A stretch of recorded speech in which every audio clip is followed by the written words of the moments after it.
એક વર્ષ વીતી ગયું છે અને પરમેશ્વરે આપણને બીજું નવું વર્ષ આપ્યું છે.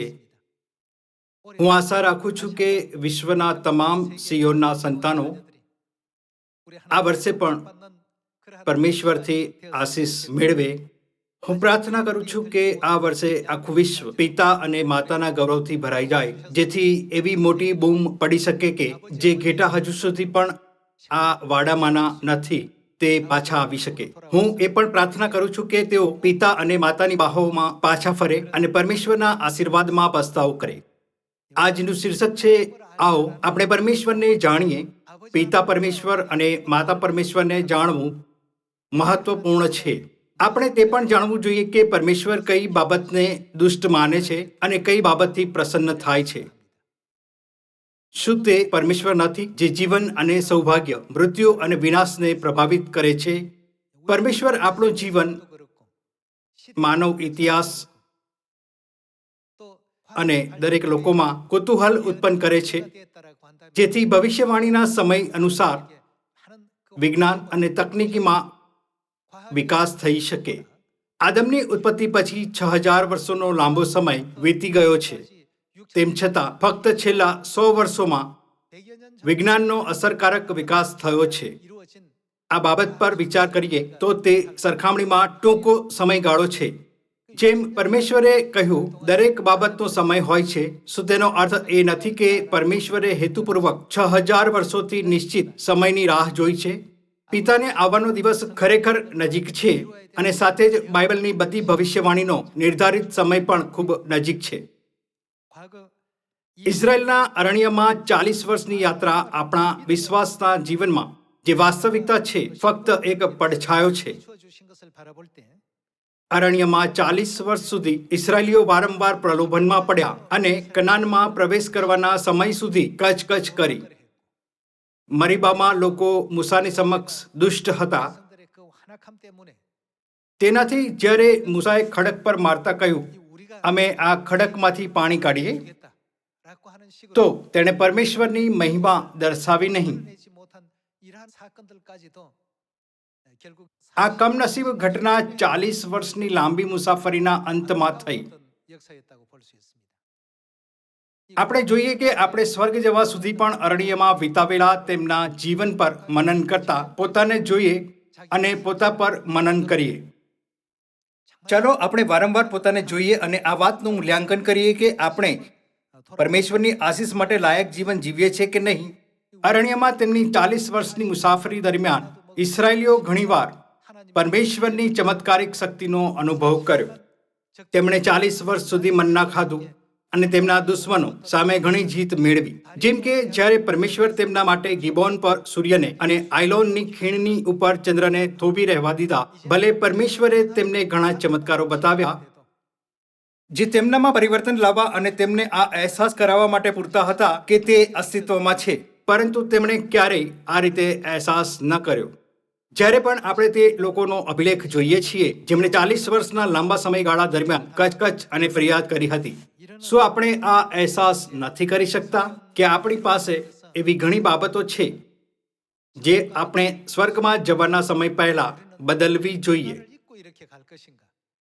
જો આપણે સ્વર્ગ જતા પહેલા આ બાબતનો અહેસાસ ન કરીએ તો આપણે સ્વર્ગમાં પ્રવેશ કરવામાં નિષ્ફળ જઈશું. ફક્ત તે જ જેમને આ બાબતનો અહેસાસ થયો છે સ્વર્ગમાં પ્રવેશ કરી શકે છે. આપણી સામે સૌથી અગત્યની બાબત એ છે કે આપણે ખરેખર પરમેશ્વરને ઓળખીએ છીએ કે નહીં. અરણ્યમાં 40 વર્ષ દરમિયાન ઇસ્રાયેલીઓ પરમેશ્વરે બતાવેલા બધા ચમત્કારોથી ટેવાઈ ગયા. તેઓ દરેક બાબતને સામાન્ય માનીને પરમેશ્વર તેમના માટે જે કરી રહ્યા હતા તે તરફ શૂન્ય થઈ ગયા હતા. શરૂઆતમાં જ્યારે તેઓએ પ્રથમ વખત સ્વર્ગથી મન્ના ઉતરતું જોયું, તેથી તે ખૂબ ખુશ અને ઉત્સાહિત થયા અને તેમનું મન દ્રવિત થયું. જેમ જેમ 1 મહિનો, 2 મહિના અને 1 વર્ષ વીતી ગયું તેમ તેમ તેમને આ બાબત સામાન્ય લાગી. પહેલા તેઓએ કહ્યું, તે એક ચમત્કાર છે, આ અદ્ભુત છે, આ વિચિત્ર છે. તેઓએ પરમેશ્વરની મહિમા અને સ્તુતિ કરી.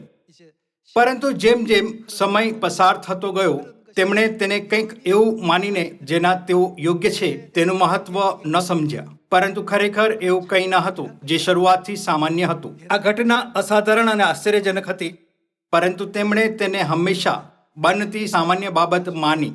એવા લોકો છે જેમને પરમેશ્વરની ઈચ્છા શીખવા માટે 40 વર્ષ મળ્યા છે, પરંતુ પરમેશ્વરની ઈચ્છાનો અહેસાસ કરવામાં અસમર્થ છે. એવા લોકો પણ છે જેમને પરમેશ્વરની ઈચ્છા શીખવા માટે માત્ર 1 વર્ષ મળ્યું છે, પરંતુ તેઓને ઝડપથી પરમેશ્વરની ઈચ્છાનો અહેસાસ થયો છે અને તેઓ પરમેશ્વરની મહિમા કરે છે. તેથી જ આપણે પરમેશ્વરને જાણીએ શીર્ષક સાથે પરમેશ્વરના વચનનો અભ્યાસ કરી રહ્યા છીએ. હું આશા રાખું છું કે નવા વર્ષમાં આપણે પરમેશ્વરનો વધુ આભાર અને મહિમા કરીશું અને વિશ્વાસને ક્યારેય ગુમાવીશું નહીં, પરંતુ અંત સુધી પકડી રાખીશું.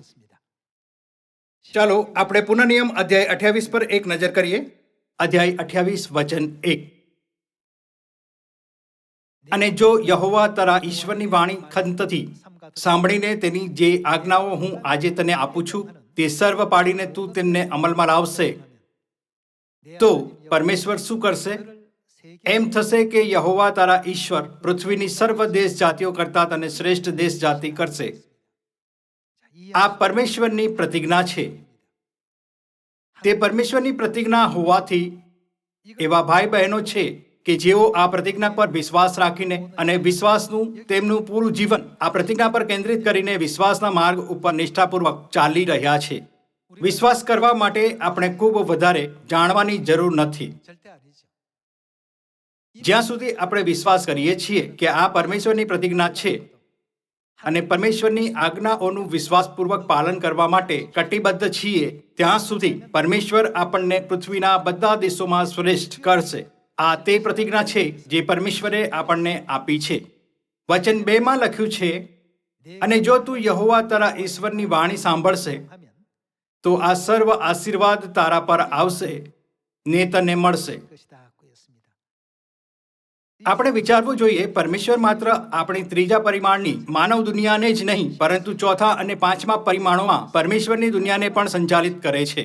પરમેશ્વર આપણા ભવિષ્યને પહેલેથી જ જુએ છે અને આપણને માર્ગ બતાવે છે. તે હંમેશા વિચારે છે કે આપણે તેમના આશીર્વાદ મેળવવા કયા માર્ગ પર જવું જોઈએ.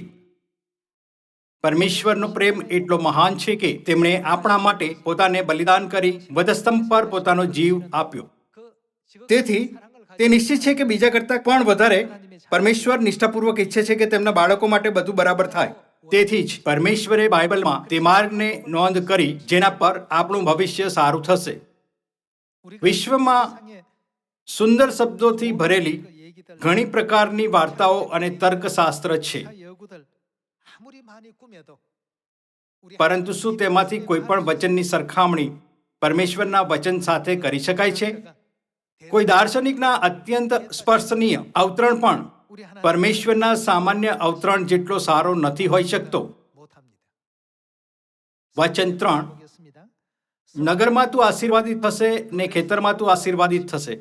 તારા પેટનું ફળ તથા તારી ભૂમિનું ફળ તથા તારા ઢોરનું ફળ એટલે તારી ગાયોનો વિસ્તાર તથા તારા ઘેટા બકરાના બચ્ચા આશીર્વાદિત થશે. તારી ટોપલી તથા તારો થાળ આશીર્વાદિત થશે. તું અંદર આવતા તેમજ બહાર જતા આશીર્વાદિત થશે.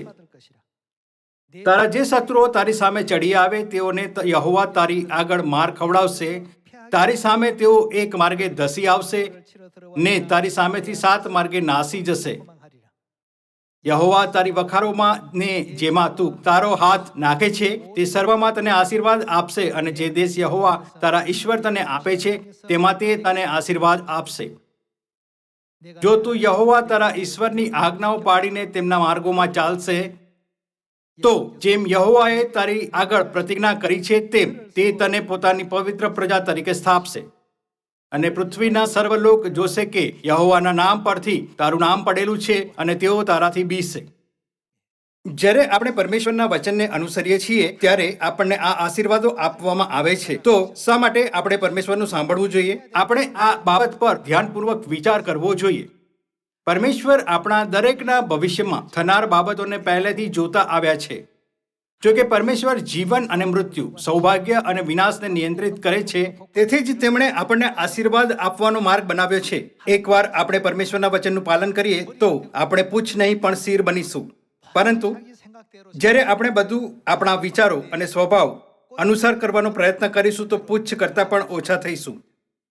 સમગ્ર વિશ્વમાં પરમેશ્વર જ સૌથી કિંમતી સંપત્તિ છે.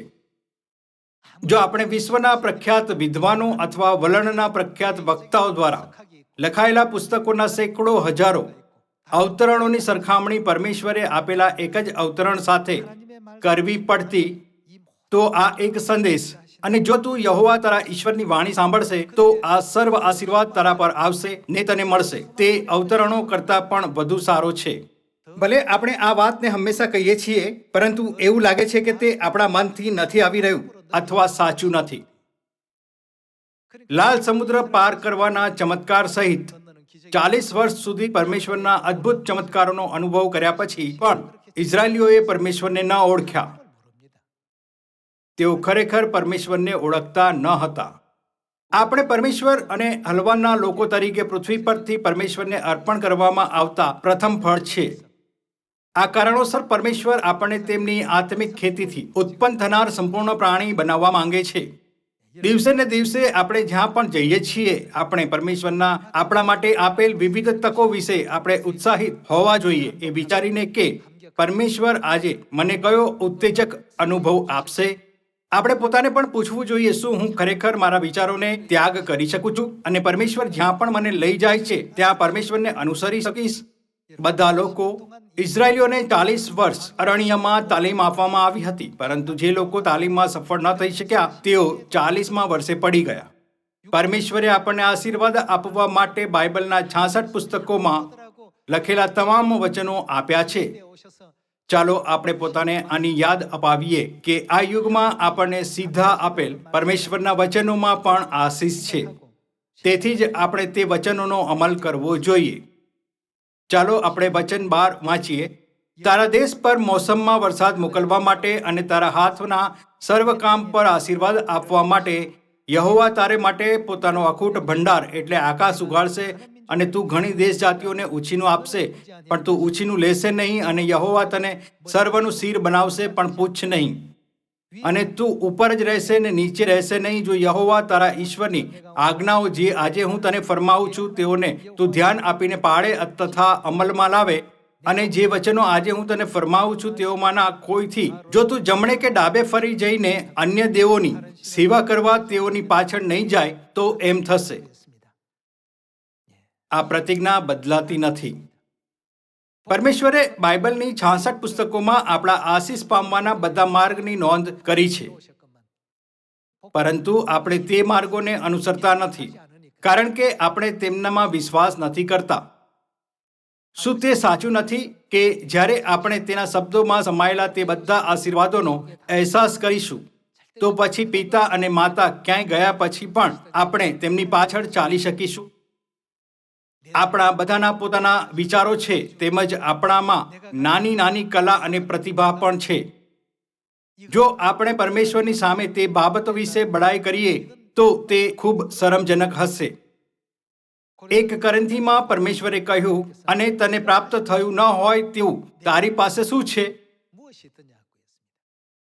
બધું પરમેશ્વર દ્વારા આપવામાં આવ્યું છે, પરંતુ કેટલીક વાર આપણે ઘમંડી રીતે પોતાને બીજા કરતાં વધારે મોટા અને મહત્વપૂર્ણ માનીએ છીએ. આ ખૂબ જ મૂર્ખ કાર્ય છે. આપણે જોઈએ કે આપણે આ વાતને મનમાં રાખીએ કે જેમણે આપણને આ આપ્યું તે આ પાછું પણ લઈ શકે છે. અરણ્યમાં 40 વર્ષની મુસાફરી દરમિયાન ઇઝરાયલીઓએ સોનાના વાછરડાની મૂર્તિ બનાવી, કેમ કે મૂસાને સિનાઈ પર્વત પરથી ઉતરવામાં વાર લાગી અને બેસીને ખાધું પીધું અને રમવા ઊભા થયા. આનાથી લોકો પરમેશ્વરના ક્રોધને ભડકાવવાનું કારણ બન્યા. પરિણામે 3000 લોકો મૃત્યુ પામ્યા અને મૂસાએ પરમેશ્વરને પ્રાર્થના કરી કે પરમેશ્વર જેમણે પાપ કર્યું છે તેમના પાપોને માફ કરે. ચાલો આપણે નિર્ગમન અધ્યાય 32 વચન 32 જોઈએ.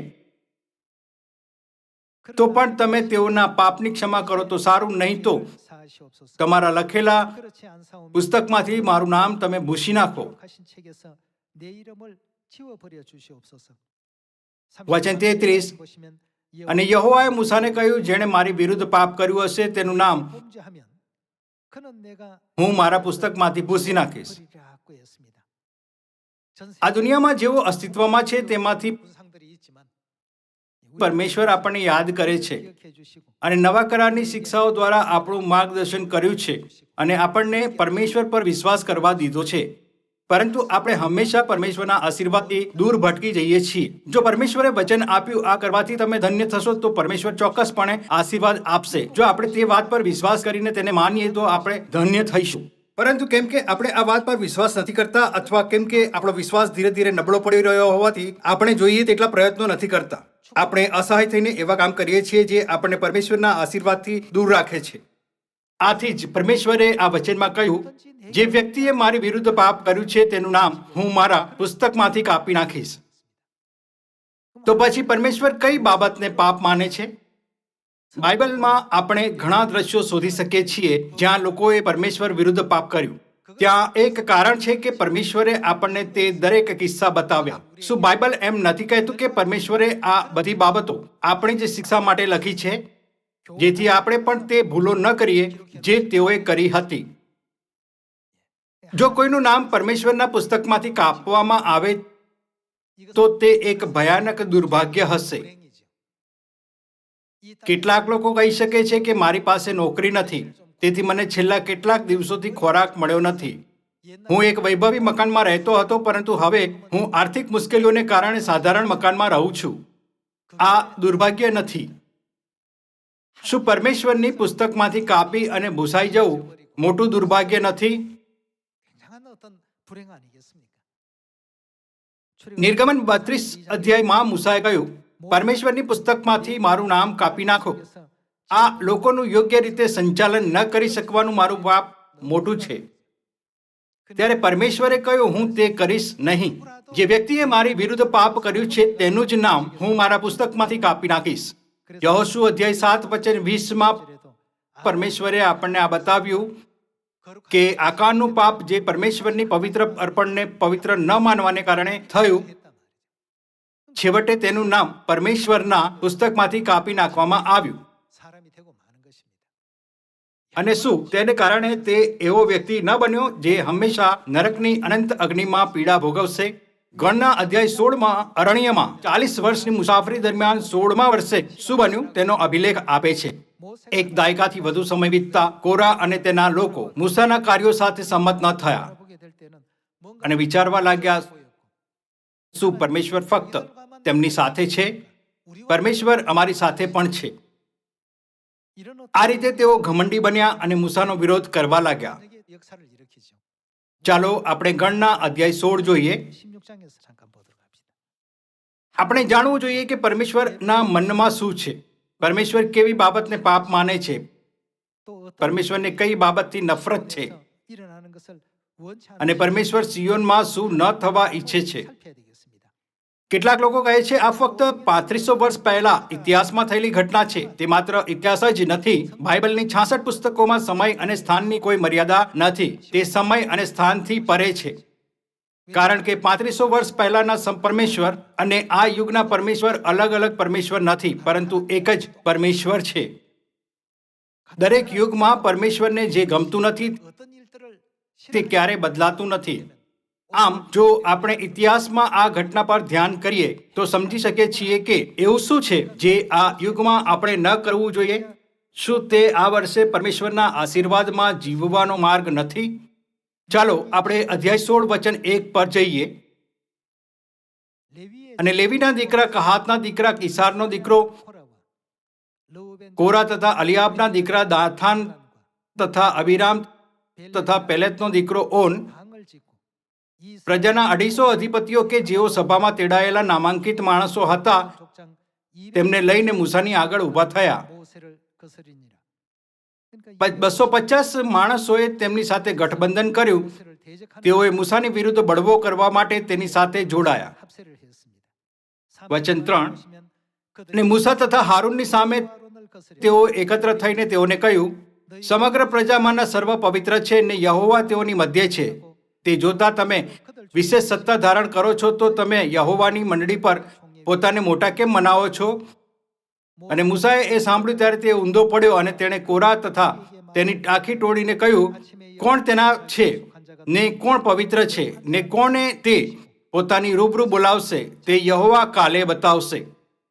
જેને તે પસંદ કરશે તેને તે પોતાની રૂબરૂ બોલાવશે. તમે આમ કરો, કોરા તથા તેની આખી ટોળી ધૂપ પાત્ર લો અને તેઓમાં અગ્નિ નાખો ને કાલે યહોવાની સમક્ષ તેઓ પર ધૂપ નાખો. અને એમ થાય કે જે માણસને યહોવા પસંદ કરે તે પવિત્ર ઠરે.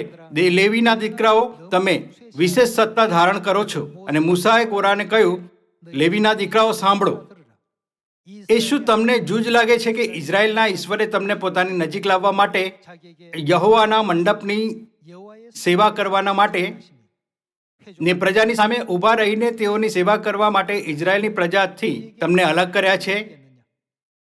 અને તે તને તથા તારી સાથે તારા સર્વ ભાઈઓ એટલે લેવીના દીકરાઓને નજીક લાવ્યા છે. અને શું તમે યાજક પદ પણ માંગો છો?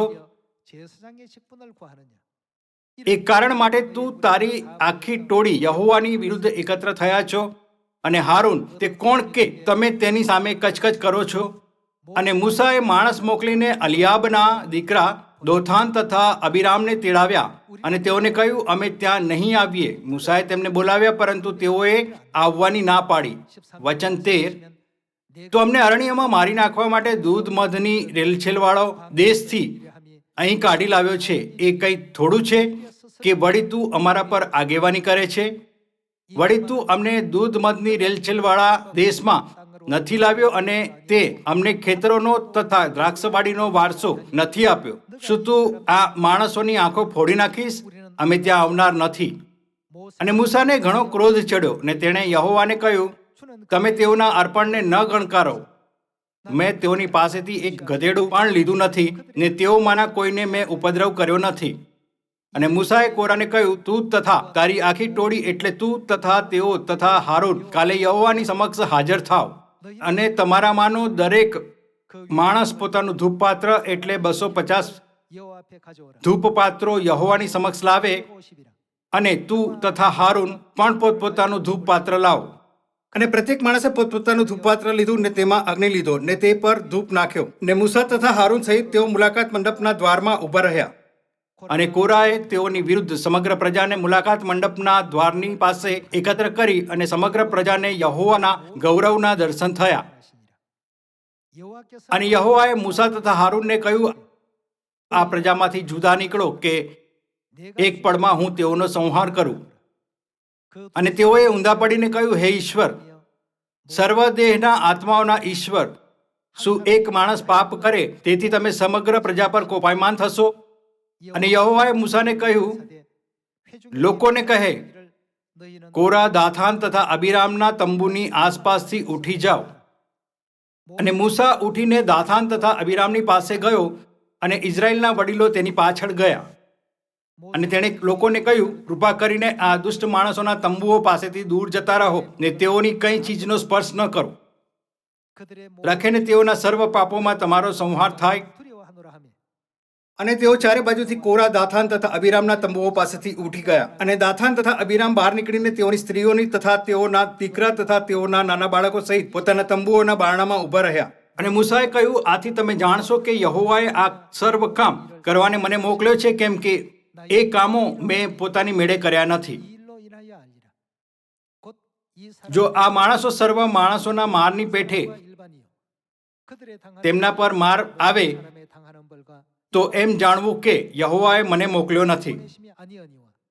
પણ જો યહોવા કંઈ નવાઈનું કૃત્ય કરે ને પૃથ્વી પોતાનું મોં ઉગાડીને તેઓને તથા તેઓના સર્વસ્વને સ્વાહા કરી જાય ને તેઓ જીવતા સેઓલમાં ગરક થઈ જાય, તો તમારે જાણવું કે એ માણસોએ યહોવાને ધિક્કાર્યા છે. અને એ સર્વ વાતો તે બોલી રહ્યો તે જ પડે એમ થયું કે તેઓની નીચેની જમીન ફાટી અને પૃથ્વી પોતાનું મુખ ઉગાડીને તેઓને તથા તેઓના ઘરખટલાઓને તથા કોરાના સર્વ માણસોને તથા તેઓની સર્વ માલમત્તાને સ્વાહા કરી ગઈ. એમ તેઓ તથા તેઓનું સર્વસ્વ જીવતા ને જીવતા સેઓલમાં ઉતરી ગયા. અને પૃથ્વીએ તેઓને ઢાંકી દીધા ને તેઓ સભામાંથી નાશ પામ્યા. અને જે સર્વ ઇઝરાયલ તેઓની આસપાસ ઊભા હતા તે તેઓની ચીજ સાંભળીને નાઠા, કેમ કે તેઓએ કહ્યું, રખીને પૃથ્વી અમને પણ ગળી જાય.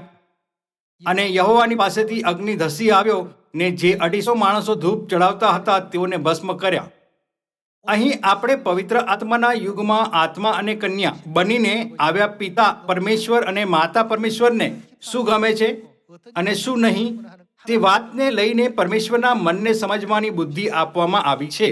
તે ફક્ત ગણના અધ્યાય 16માં જ નથી જ્યાં આપણે પરમેશ્વરનું મન સમજી શકીએ છીએ. આપણે કનાનનો ભેદ લેનારા 12 જાસૂસોના કામ દ્વારા પણ પરમેશ્વરનું મન સમજી શકીએ છીએ. પુનર્નિયમ અધ્યાય 28માં જે આજે આપણે વાંચ્યું હતું, પરમેશ્વરે આપણને વચન આપ્યું હતું કે જો તમે મારું સાંભળો અને મારા અસ્તિત્વને યોગ્ય રીતે માનો તો હું તમને પૃથ્વીના બધા રાષ્ટ્રોમાં શ્રેષ્ઠ કરીશ અને તમને પ્રવેશ કરતા સમય અને બહાર જતા સમય પણ આશીર્વાદ આપીશ.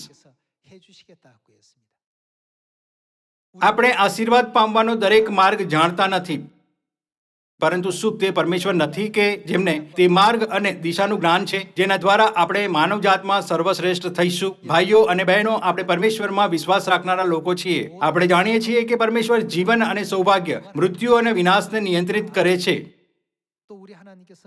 વળી પરમેશ્વરે મૂસાને સ્પષ્ટ રીતે કહ્યું, જેણે મારી વિરુદ્ધ પાપ કર્યું છે તેનું જ નામ હું મારા પુસ્તકમાંથી કાપી નાખીશ. તો આપણે બાઇબલમાં આ જોવું જોઈએ કે તેઓએ એ હદે શું કર્યું હતું કે તેમના નામ જીવનના પુસ્તકમાંથી કાપવામાં આવ્યા.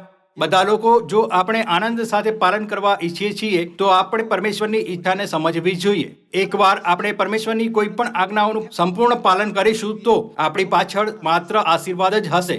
જો કોઈને આ વાતનો અહેસાસ છે અને તો પણ પરમેશ્વરનું ન સાંભળે તો તે ખૂબ વિચિત્ર હશે.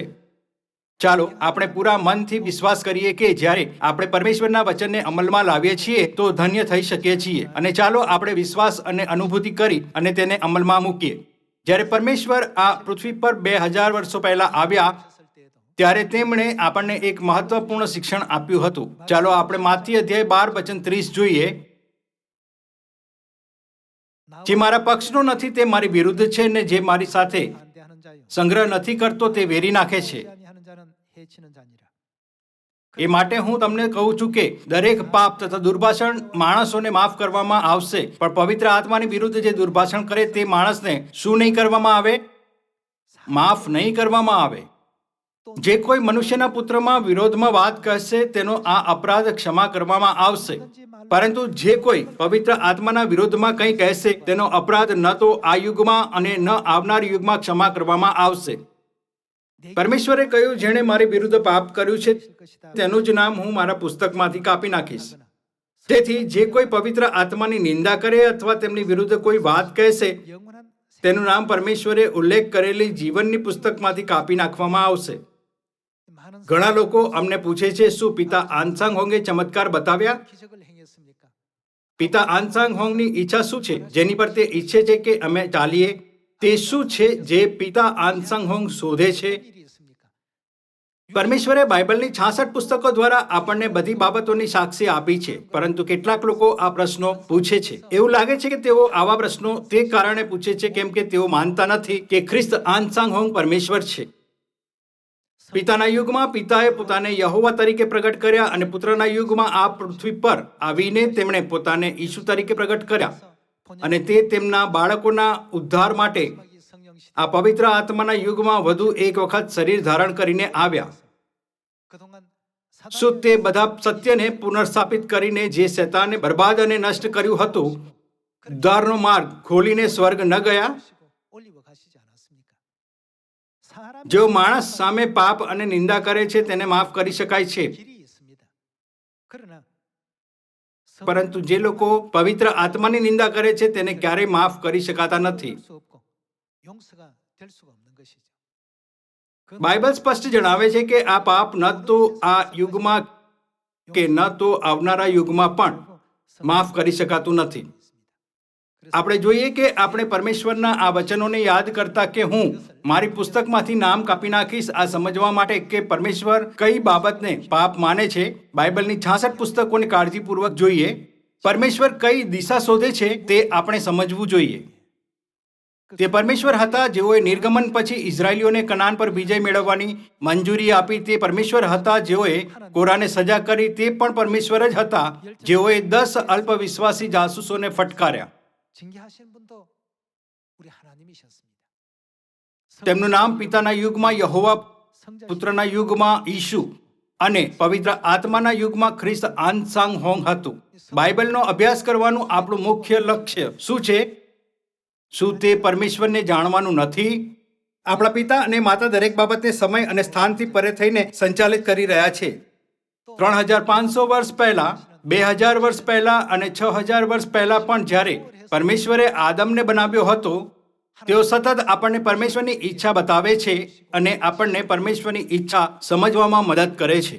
પરંતુ આપણને હંમેશા આ વાત વિશે ગેરસમજ થાય છે કે પરમેશ્વર યહોવા, ઈસુ અને ખ્રિસ્ત આનસાંગ હોંગ જુદા જુદા પરમેશ્વર છે.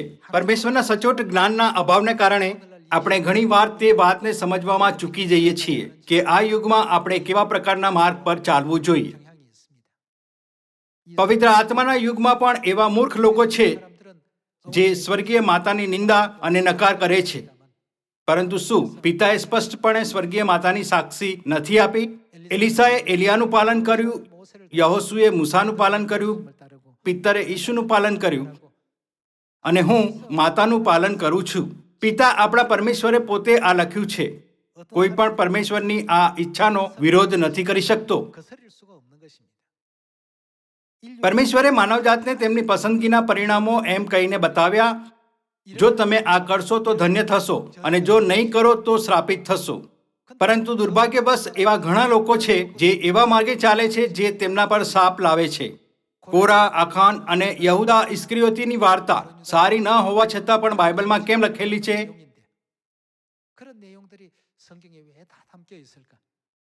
તેનું કારણ 1 કોરિન્થી અધ્યાય 10 જોઈ શકાય છે.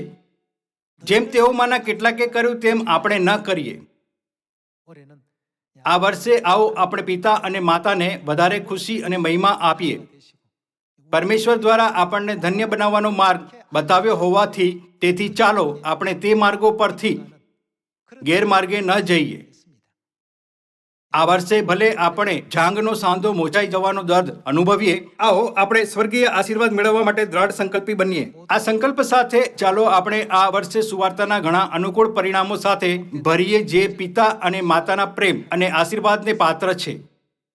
પરમેશ્વરે બનાવેલી બધી વસ્તુઓમાંથી ઝાડની વૃદ્ધિની વીંટીઓ આવા નિશાન છોડે છે કે જેનાથી તે જાણી શકાય છે કે તેઓ કેવું જીવન જીવ્યા.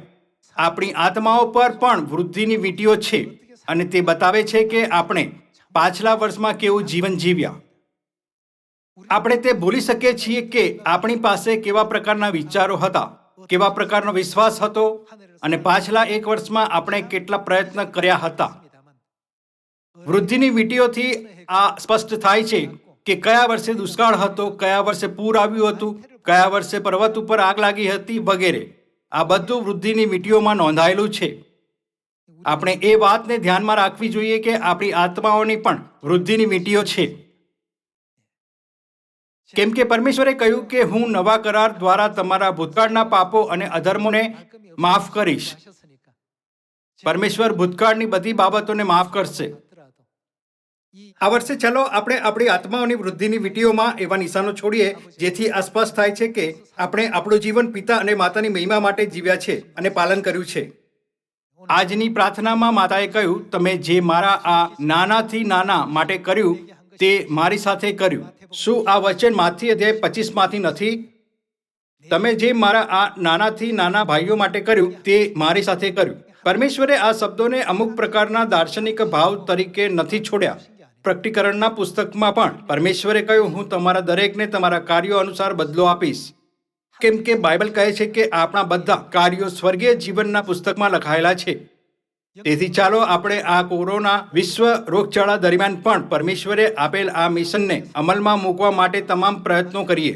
ચાલો આપણે આત્મિક અને શારીરિક બંને રીતે ધન્ય જીવન જીવતા આપણી વૃદ્ધિની વીંટીઓ પર સુંદર શિલાલેખોની કોતરણી કરીએ.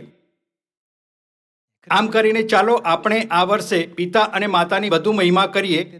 આ દ્વારા હું આજના ઉપદેશને સમાપ્ત કરવા માંગુ છું. તમારો ખૂબ ખૂબ આભાર.